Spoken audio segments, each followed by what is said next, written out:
Tez ayrılanla tez evlenen uduzmur. Tez ayrılan ev eşiği olur, tez evlənənin uşağı onlar cavankən böyük olur.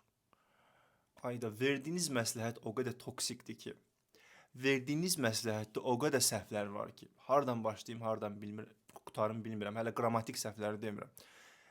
Tez evlənən necə uduzmur?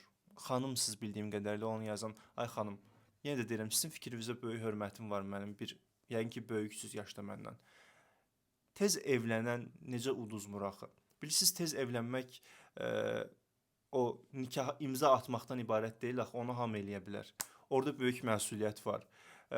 Keçən dəfə hesabladılar, səhv eləmirəmsə bir video qabağıma çıxmışdı. Deyir ki, bir uşağı böyütmək üçün minimum bir 30 min manat pul lazımdır. Təsəvvürlə evlənib o qədər borcun altına girirsən də sən indidən. Özünə bir karyera qurmamış, özünə iş qurmamış, həyatda özünü tapmamış, həyatda öz travmalarını sağaltmamış, psixoloji olaraq düzəlməmiş, sinir sistemini yerinə qoymamış, evlənib uşaq sahibi olub, onları da bədbəxt eləmək, yəni vulqar sözlərdən istifadə eləmək istəmirəm, bədbəxt sözü biraz pis çıxırsa üzrlü hesab eləyin. Yəni bu nə dərəcədə düzgün daxı, bu verdiyiniz məsləhət. Özdə deyirsiniz ki, tez ayrılan uduzmur. Tez ayrılan uduzmur, baxır hansı mənada. Səhv qərar vermisənsə, bəli, tez ayrılmaq bəlkə də qəbul olunandır.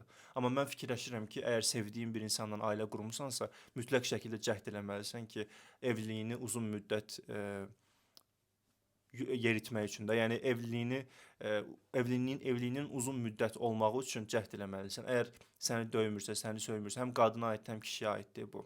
Burada xəyanət yoxdursa, xırda şeylər üstündə boşanmağın tərəfdarı deyiləm.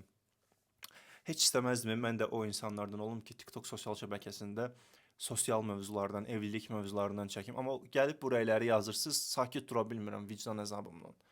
Yəni, mənim şəxsi fikrimcə evlilik elə olmalıdır ki, sevgi olmalıdır, amma sevgidən də üstün hörmət və məntiq olmalıdır. Mənim fikrimcə ən uğurlu evlilik məntiq evliliyidir və təbii ki, orada sevgi də olmalıdır və bir-birinə hörmət eləməlisən, bir-birlərinin sərhədlərini keçməməlisən, kifayət qədər bir-birindən ayrı qalmağı da öyrənməlisən.